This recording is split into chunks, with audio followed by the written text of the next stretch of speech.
Good morning.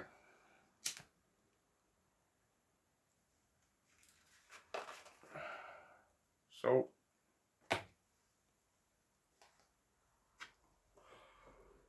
as is a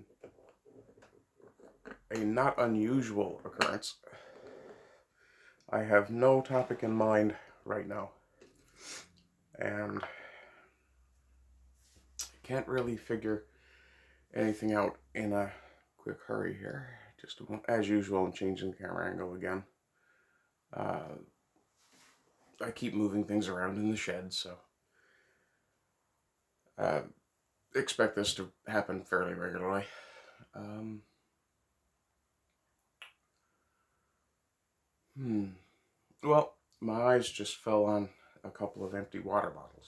So, a couple of different points. Let me just finish my coffee real quick.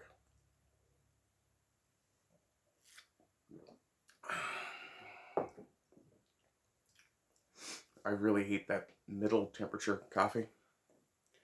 I can drink it when it's hot. I can drink it when it's cold. I dislike it the most when it's kind of approaching that lukewarm, not quite room temperature level. Uh, but since my eyes just fell on a couple of empty water bottles, there was a couple of points I wanted to make. One, fairly simply, it's about litter and pollution. And I know it's probably unusual to think about litter as pollution, but it's really the bottom basic level of pollution is when you take trash and just fling it on the ground. Now, um, this might be a peculiarity for where I live, or it may be a very common thing, and if you guys know and live somewhere other than Newfoundland, please let me know. But I, even now, occasionally still hitchhike to get to places or to do things. And I've found that, um, well, the nearest McDonald's here is about a 45-minute to an hour drive, depending on how much you like to push the speed limit. Uh, and because it's a highway drive away, a lot of people will uh, get drive-through takeout.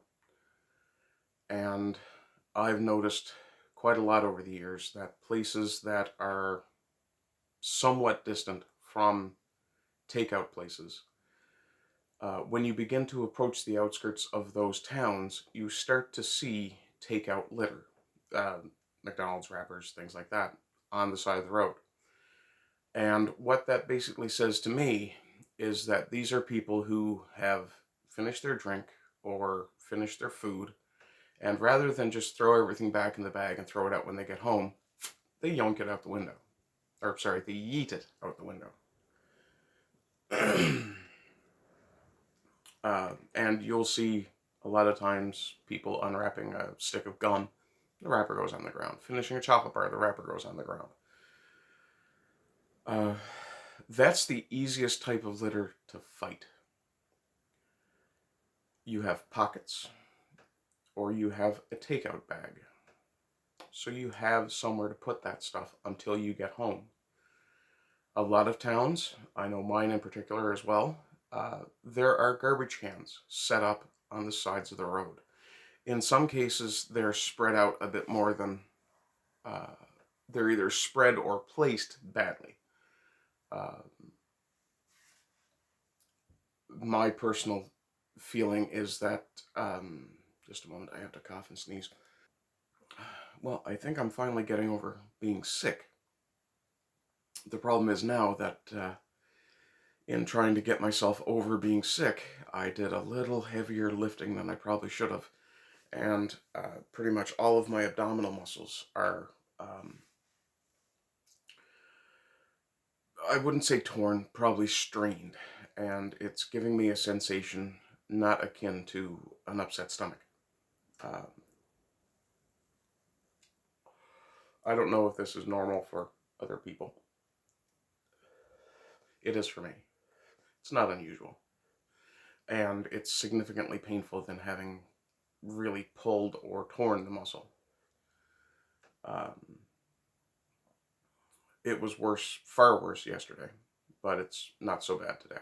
So I expect by the end of the day it'll probably be gone. Um, which is good because I'm probably going to have to aggravate it anyway at some point today, because having been sick for over a week in the middle of the best part of the growing season, the lawn really needs some work. But talking about litter, just put the stuff in your pocket. If you're carrying a bag, chuck it in there. But think twice about throwing things out the window of your car. And, consider the effect you're having on the environment around you. Now, I'm not an envirotard. You guys know this. I absolutely disagree with most of the green agendas. Part of my video yesterday was about the Dutch farmers and nitrogen. Okay. Two quick things. One, the atmosphere is majority nitrogen anyway. Two, the release of carbon dioxide into the atmosphere has been greening the planet in places that it hasn't been green for a very long time. In fact, if I recall correctly, the edges of the Sahara have been getting pushed back. That's a good thing for Africa. A very good thing for Africa. If they're able to start farming that country, around the Sahara, that territories, that's great. That's a massive continent that can suddenly start producing a lot more food and will then end up relying less on foreign aid. Which means, kind of fucks the warlords in the ass, which is good too. But to go back to the water bottles, one of the things I've learned with the diet I've been practicing, you need to drink a lot of water. Just in general, people need to drink a lot more water than they think. Now, yes, it's true that a lot of the things we drink are water-based, but while coffee is a diuretic, and I do drink a lot of coffee, coffee is nowhere near as bad for you in terms of being a diuretic as soda. The word soda comes from the root that it shares with sodium, salt. And if you actually look at the ingredients in soda, quite often there's something like sodium benzoate or what have you. These are usually the sweeteners, if I recall correctly, or a preservative. So that means that you're increasing your salt level when you're thirsty. Yeah. What do you think beer nuts were for? But, getting good, consistent water intake will actually help you lose weight. I'm sure most of us remember the whole celebrities always carrying around water bottles for a while in the 90s. Maybe early 2000s. Well, yeah, it was trendy, but it's also a good idea. Keeping yourself hydrated means that your body doesn't retain water. Your body works on a kind of am I getting enough mechanic. When you're hungry, you obviously haven't taken in enough calories for the work you've done. Or there's some other bodily process that requires new calories be added. Digestion generally needs a fairly regular intake. And I know I'm pissing off the intermittent fasting guys here, but breakfast is absolutely important. It kickstarts your metabolism. So, yeah, it seems like a good idea to fast because you're capitalizing on that, but you're capitalizing on that mechanism where your body starts to burn fat stores. That's great. The problem is that if your body is constantly or regularly told it's not getting enough food, that it's in starvation mode, it will stop burning those fat stores and start slowly saving them as much as possible, um, because it thinks that it's in danger of starvation. So your body will automatically start storing everything that it possibly can. And with all the empty calories that the Western diet currently has, you're going to pack on weight. Diet soda, absolutely atrocious for you. It tricks your brain into thinking you've had something high calorie. While that might make you feel satisfied, the other mechanism that's in your brain that tells your body that it's had a lot of food, that triggers, or rather doesn't trigger. And it seems that people who drink a lot of diet soda actually gain weight. Uh, the reason being because that mechanism that it works on to tell you that you've had something sweet doesn't also tell you that you've had nothing. Or rather, actually tells you that you've had nothing. And so your body starts storing every calorie it can.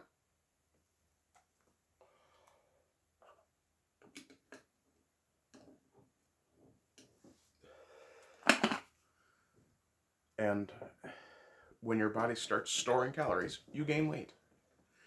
You'll also get lower energy. Um, so really, diet and exercise are the best way to lose weight. That doesn't mean you have to go out and start running a 3-minute mile or whatever the hell people are doing. Uh, just be active fairly regularly. Get up, walk around.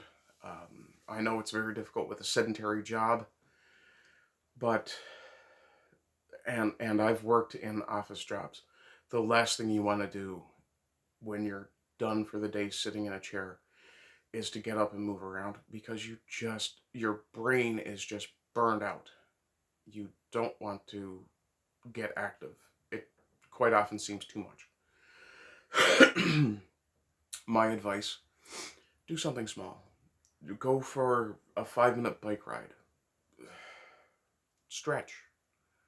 Do a few push-ups, sit-ups, things like that. I try to do a little bit of genuine exercise, but it bugs me. I hate repetitive things.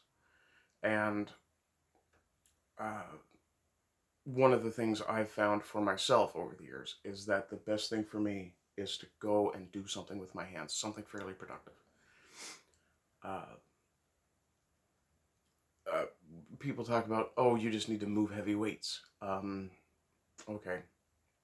But one of the, excuse me, one of the big issues I also have with gym type exercise is that it's non-productive. It has no utility other than to burn calories. Which, sure, that might work fine for some people. Doesn't do it for me. I would far rather be busting my ass, stripping a piece of wood, shaping something, cutting pieces for a project, uh, building something. I would far rather have something productive at the end of all of that effort and uh, have utilitarian muscle. Uh, Physically, I look like I'm in really, really bad shape. I'm morbidly obese, at least as far as I know. I suspect I may have thresholded down out of that with all the weight I've lost in the last year and a half and uh, the muscle I've put on. But the problem is that, uh, and yeah, I don't weigh myself regularly. It doesn't matter. I generally go by how I feel rather than how I look. And I feel pretty good. Uh, but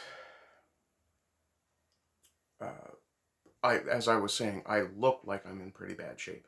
I look like a fat middle-aged dude, and I am a fat middle-aged dude. But I'm a fat middle-aged dude who gets up and moves around on a fairly regular basis. And I do work, like actual hands-on physical labor. So while I look like I'm extremely chubby and out of shape, I'm actually very strong, which I'm okay with. Uh, a good illustration would be the back of my arm, or the back of my forearm, right? looks chubby till I actually move. And then you can see the definition in my muscles and tendons. I mean, it's not a big muscle. Well, okay, it's a big muscle, but it's not gigantic. It's not blown way out of proportion. It's very dense. It's not a bodybuilder's arm. And I tend to, and it's sorry, I'm a bit derisive about bodybuilders. You're an ornament. I've had the opportunity to um, aggressively physically interact with bodybuilder types over the years, and they tend to be far weaker than one would expect for the amount of muscle mass they have. Part of the problem being that bodybuilders build a sort of decorative muscle. It's intended to be shaped a certain way, but not necessarily dense. My legs, for example, I've always been a heavy person. Even when I was a little kid, I was heavier than normal. Got picked on for it. Don't care. I dealt with that. But uh, my legs are extremely thick, very heavily muscled, because I spent a lot of my shoulders as well. Uh, I don't know how well that's transferring, but when I was a little kid, or not a little kid, but when I was younger, one of the things I loved to do was chop wood with an axe. I know it's a bit of a weird thing, but that was one of the things I loved to do. I still do. I still love doing it. In fact, I'm trying to figure out a way to uh, start chopping wood. I need to look into my legal rights as far as being able to go and harvest wood to cut. But that's always been a very meditative uh, and enjoyable activity for me, chopping wood. Um, but you should find something to do that gives you some sort of a productive outcome. Um, and you know, if it's bodybuilding that works for you, go for it. Right? You're still burning calories. You're still getting healthier. I mean, you take the average, and it's not to shit on my fellow video game nerds. I'm a gamer too. But you take the average person who spends 8 hours a day at work in an office chair and then spends 6 more hours video gaming, and put them up against a bodybuilder with the least dense muscle of any bodybuilder. The bodybuilder is still going to look a lot healthier and most likely be a lot healthier. I mean, it's not just your muscles that determine your health, it's your circulatory system, your cardiovascular system, which actually may be the same thing now that I'm thinking about it. But the performance levels of these systems matter. Um, in my case, I smoke, so my cardio is not great. Uh, Plus, having been morbidly obese for so long, uh, I've found that it seems to be interfering with my breathing, though there may be other issues there as well. Uh, but yeah, I mean, take your trash home and throw it in a garbage can. Or throw it in a garbage can for that, and or throw it in a garbage can for that matter. Uh, Drink water and move. I mean, these are fairly simple things, and don't expect any sort of result from it. Do it because it's either healthier for you, you feel better, or you want to just be outside in the sunlight.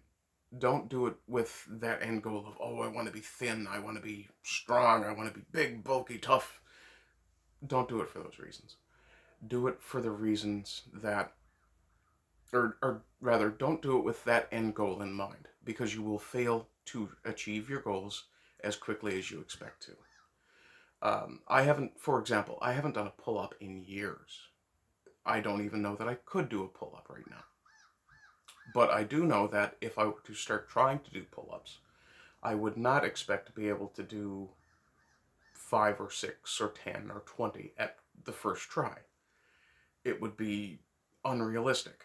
And one of the things that happens a lot of the times when people set unrealistic goals is that they fail to meet that goal, so they stop chasing it. And in some cases, they stop chasing it altogether and just relapse back into whatever their bad habit was. We see this with addictions as well. People who are trying to overcome an addiction, or who have overcome an addiction and then have a slip. Maybe they use once or twice. It might be a weekend where you're hanging out with your buddies and someone hands a joint around, or passes or comes out with shot glasses and wants to do shots. Uh, and it can go all the way up to someone passes out the Coke mirror. Like, okay, fine. It's never been my drug of choice. I like down, not up. That's me. But, and not that much down either. Even hash was too much of a down for me. But if you're trying to meet a goal and you slip on the travel towards that goal, that doesn't mean you just give up and let yourself slide all the way back to the beginning or beyond. It means you give yourself a frank assessment. Okay, dude, you fucked up. Right? Look yourself in the eye, in the mirror. Tell yourself 2 things. 1, I love you. And hold your gaze for 10 seconds. That's a really difficult thing to do. Believe it or not, a lot of people have a very hard time looking at their own eyes in a mirror and saying, I love you. And being talking to themselves. The first time I tried it, I was actually surprised at how much I wanted to recoil from the mirror. But you have to tell yourself, I love you, and you done fucked up. But it's not the end. So maybe 3 things. Anyway, I'm way over 20 minutes again. I don't know how I keep doing that. I don't plan these, and I'm just rambling on.